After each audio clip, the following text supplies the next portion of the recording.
that the United States will carry out actions in one way or another against China, it's not clear what the goal is. I mean, is the goal to stop China's economic development? It cannot be done. Is the goal to overthrow the Chinese Communist Party? It cannot be done. Is the goal to successfully contain and isolate China like the way the United States successfully isolated and contained Soviet Union? It can't be done. So if it's not clear what the goals are, people are asking, you've launched this contest, what is your end game? What will constitute a victory for you? Ours. So you said that all the Americans agree on one thing, which is like to stop China. So does that mean like the US has like a strategy or a grand strategy to stop China, or it's like more related to each president and his way of dealing with China? Well, I'm glad you used the words grand strategy, because when I was writing my book, Has China Won?, I had the privilege of having a very long one-on-one lunch with someone who was then clearly America's greatest living strategic thinker, Henry Kissinger. It was a long lunch, hour and a half, 2 hours. And at the end of the lunch, when I went back, I asked myself, what was the message that Henry Kissinger was trying to give to me at this one-on-one lunch? And it became clear to me after I reflected on my conversation with him that the message he was telling me was that the biggest strategic mistake that the United States is making in this contest against China is that it has launched this contest without a strategy. I thought, gosh, that's a very profound thing to say. So I had to write to him. I wrote to Henry Kissinger and I said, Dear Henry, thank you for the lunch. Do you mind if I cite you saying this in my book? And fortunately, he gave me his permission. So the fact that someone as senior and as well-informed as Henry Kissinger can say that there's no strategy is a very important point. And it's also confirmed by the evidence. Right? While we know for sure that the United States will carry out actions in one way or another against China, it's not clear what the goal is. I mean, is the goal to stop China's economic development? It cannot be done. Is the goal to overthrow the Chinese Communist Party? It cannot be done. Is the goal to successfully contain and isolate China like the way the United States successfully isolated and contained Soviet Union? It can't be done. So if it's not clear what the goals are, people are asking, you've launched this contest, what is your end game? What will constitute a victory for you? And as you know, that has never been spelled out by anybody. Except once, I think, President Joe Biden in passing mentioned, saying the Chinese aim to become number one, and he said, it ain't gonna happen on my watch. So basically what he's saying, I will not allow Chinese economy to overtake the US economy while I'm still president. So clearly, if you look at all the actions that have been taken, the tariffs, the chip war, they're all designed in one way or another to slow down the Chinese economic growth. Because I think the United States has made, in some ways, a rational calculation that if and when the Chinese economy becomes number one, everything changes. And the very privileged position that the United States has had for, by the way, 130, 140 years as the number one power in the world, that can change. And here I want to emphasize that I do believe, and this is also a result of my conversation with Henry Kissinger, that there is a wiser strategy for United States. Instead of trying to stop China, United States should try to work with China to create a world which has enough space for two big powers.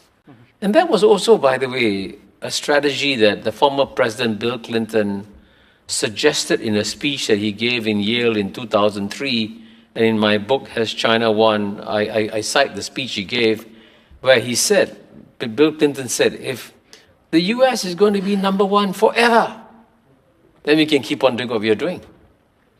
But he added a but. He said, but if we can conceive of a world where we are no longer number one, then surely it's in the United States' interests to build multilateral institutions, multilateral processes, multilateral rules, multilateral norms that will in one way or another constrain China. And that would be a wiser strategy.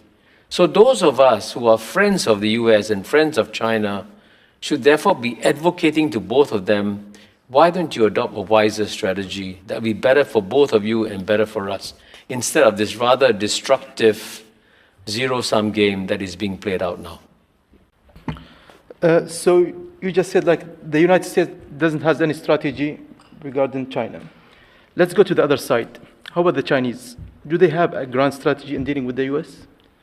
Well, as the weaker party, if they didn't have a strategy, they'd be in deep trouble. I think out of necessity, they have to have a strategy. And they do have one. So, for example, they ask themselves the obvious question. Why did United States successfully defeat the Soviet Union? Why? And they must say, the one country that has studied the collapse of the Soviet Union more carefully than any country in the world is China, because China knows that the dream of the United States is to make China the second Soviet Union that collapses. So how does China prevent a collapse? First point, the Soviet Union didn't collapse because of external pressures. It collapsed because of internal weaknesses. And so China realizes, to make sure I survive, I must have a very strong, dynamic economy and a strong, dynamic society. And by the way, there was a very famous American thinker, George Kennan, who said way back in 1949, very presciently he said, at the end of the day, the outcome of the contest between United States and Soviet Union will depend on not on our weapons and troops and all that. It will depend on which society has got greater spiritual vibrancy inside, stronger. And so United States society was far more dynamic than Soviet Union society. United States thrived, Soviet Union collapsed. So the Chinese know that the first priority is to make sure your economy is strong and your society is strong, which is why they're massively educating their people and growing their economy so that they don't become a second Soviet Union.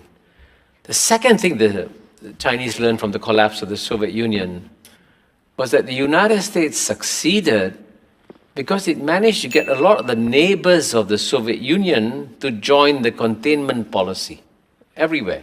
Western Europe, Japan, South Korea, right? Both ends of the Soviet Union. So what did the Chinese do?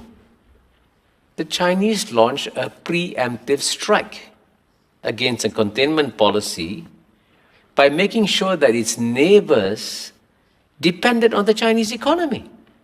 I'll give you a simple example. Singapore is part of Southeast Asia, and we are part of an organization called ASEAN. And ASEAN started as a pro-American organization, okay? In fact, when ASEAN was created on August 8, 1967, both the Soviet Union and China denounced the creation of ASEAN as a pro-American organization, right? And it's true, ASEAN was pro-American, pro-Western. And what was stunning was that even though ASEAN was pro-American, pro-Western, and we had longer dialogues with United States, European Union, Australia, Japan, everybody, none of our Western friends proposed a free trade agreement to ASEAN. The first country to propose a free trade agreement to ASEAN was China in 2001. And the impact of that China-ASEAN agreement was phenomenal. Because in the year 2000, and that's when China proposed the free trade agreement, ASEAN's trade with the United States was 135 billion, and our trade with China was only 40 billion. So US trade was, more than 3.5 times what China's trade with ASEAN was.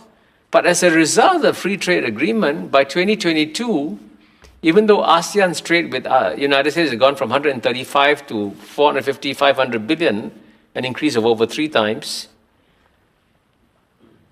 China's trade with ASEAN went from 40 billion to $975 billion, almost $1 trillion. The world's largest trading relationship in 2022. So that was then there's no way ASEAN can join a containment policy against its largest trading partner, right? It's crazy. So that's that's part of the Chinese strategy. And I mentioned a third one very quickly. You take the Belt and Road Initiative that China has launched, building infrastructure in all corners of the world. What does that mean? Every country in the world says, oh, this infrastructure is good. I need Chinese fast trains, I need Chinese highways. And then would you join a containment policy? You won't. So it shows you that they have systematically worked out a grand strategy. But at the same time, I can tell you that the Chinese also have a lot of respect for the United States. They understand that United States as a power is a remarkable power. And so their challenge is, even with all this strategy, they cannot underestimate what the United States can eventually do. What do you guys think? Do you have anything to add on top of this conversation? Please leave your comment below. We would love to hear from you. Thank you for making it this far. If you like this video, you might want to share it with a like-minded friend. Thank you, and as always, stay blessed.